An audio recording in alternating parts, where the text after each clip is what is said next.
What's up? It's Dorothy hanging out with me. How are you today?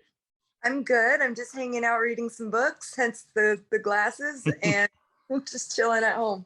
What are you reading?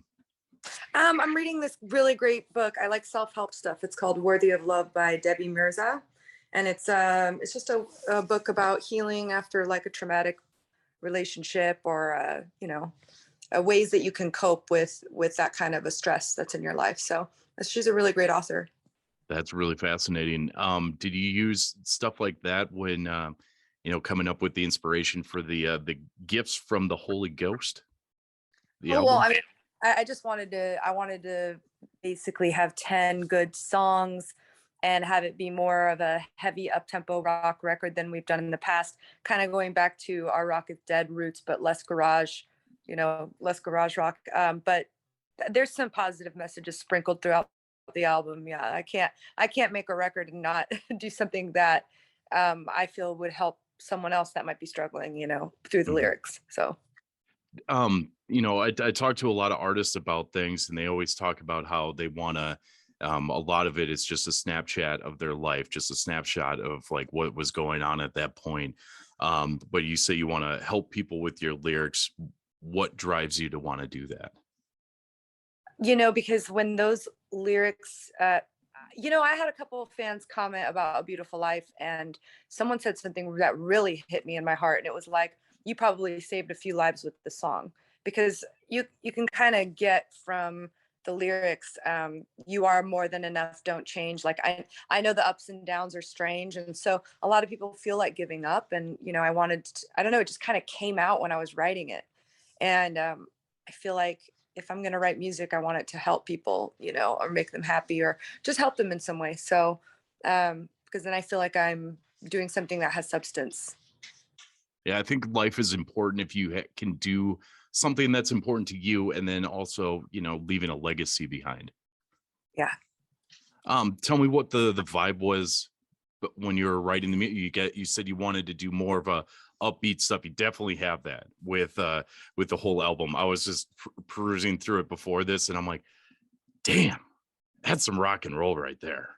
Nice. Good. Yeah. The vibe. I mean, I spent a couple years, I think this whole album took maybe 2 years to make, because I was writing songs with Keith Wallen of Breaking Benjamin after we jumped off that tour at the end of 2019. We did like a summer tour, summer fall.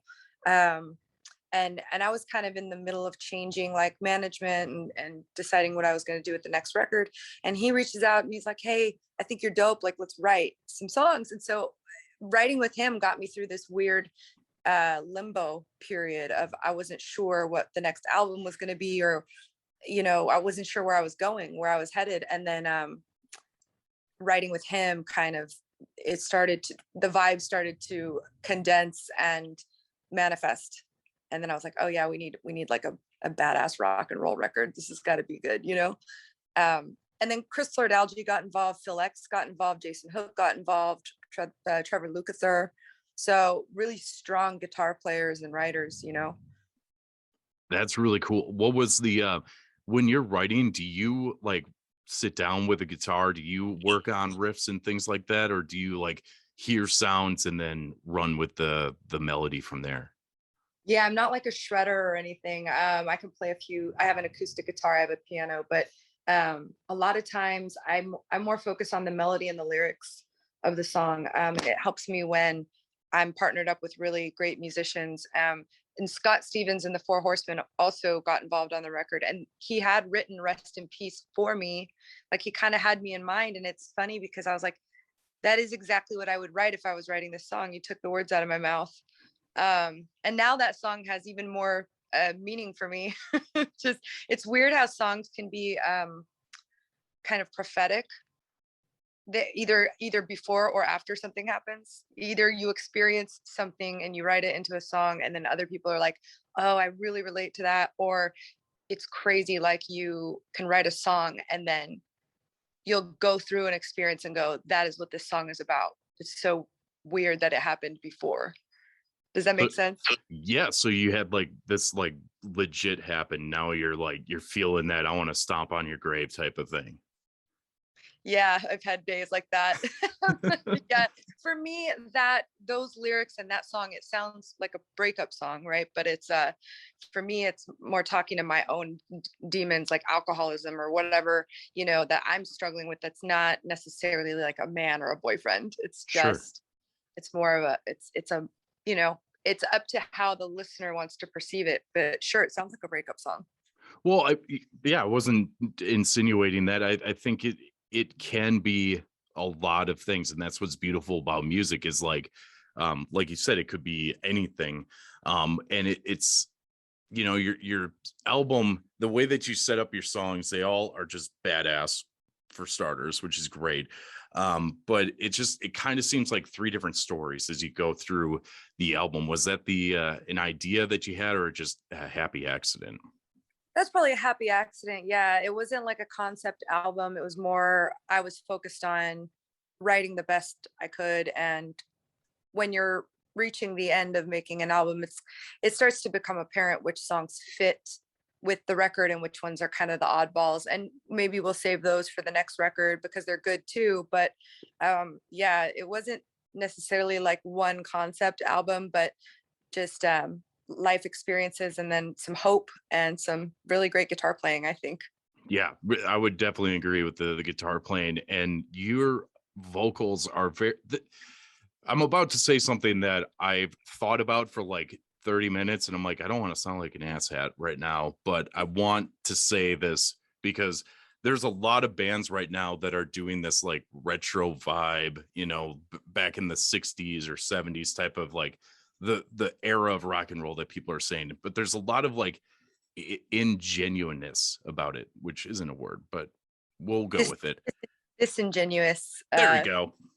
Maybe it just feels like they're, kind of incorporating a sound, but it's not who they are. I Mhm. can see that. Yeah. What do you think in like the way that you present yourself? You guys are just pure rock and roll, and you come out, you do your live show. What is like what from inside of you puts that out?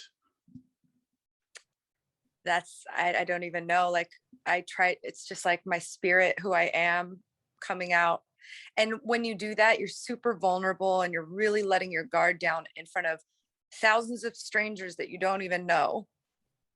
Um, it's a weird thing to experience, but then you go back to just being yourself when you walk off stage, and you're just, that part of you is now put back in its safe place, I guess. Hmm. um but I was really picky about my vocals on this record. I did, I mean, I love recording with Scott. I did a lot of vocal production with Joseph McQueen, and I love his microphone, I love his ear setup, everything sounded great, so I felt really comfortable to just go for it in the studio in a way that I never did before. And it was just me and him. There was no other people around telling me how to, that when people start kind of writing me, I'm an artist where you got to back off. That doesn't work for me. And I've had experiences like that where you just kind of shut down in the studio. But with Joseph, it was just like, oh, I'm going to try this. I'm going to do this. And then we would comp everything. And then we would send it all to Chris Lord Alge and he would mix it. So I was very like involved in my vocals because I knew that I could probably pull more out of myself than I have in the past. And I wanted to have a safe place to do that. And Joseph was awesome to work with. Do you think being able to, like you said, this obviously being able to work with just you two on this really helps you go out like that? Is like the recording process? I guess you don't record as like a band. You get the tracks, or how do you guys put your We do. music together? Yeah, no, we do. Like the guys, Elliot and Sam, we all went to Brooklyn and recorded at Studio G, and that's how we kind of started the recording process of the album. But the sound wasn't quite exactly what I was looking for. And so, Chris Lord Alge and Phil, they were able to do stuff in the studio to bring out, to change the guitars a little. And obviously his mixing was really important. But then I might be having a bad vocal day or whatever. And so I wanted to go back and redo what needed to be redone with Joseph, just so that we captured like a stronger performance. And sometimes you have to spend more time with a song, and then your voice starts to do things like that are super cool in character with the song and who you are, that you sometimes you get magic on like a first take and it just happens, but sometimes you just have to sit with the song and get really comfortable and sing it a bunch. And for me, that was like, I almost think I recorded every song twice. Really? Yeah, I was like, okay, I didn't really love the first approach. I think I'm gonna I redid several songs with Joseph, and I go, let's just focus on the vocals because the tracks there, the band sounds great, but let's just focus on getting a strong vocal. And I was able to do that with him, and I liked the system that we worked with. What's an example of a song that you like? The first take was great, but then you found a new way of doing it that you're way more proud of. Oh, A Beautiful Life, Gifts from the Holy Ghost was great. Like when we went in the studio just to retrack those vocals, he was like, I have chills because it was just on fire. Like there was a lot of energy that day. And I'm glad we did it because I feel like the performance it shined more than shone. Shine? Look Shine. at us. We're just making up words today. Call us Shakespeare from now on, right? Writer too. Wow.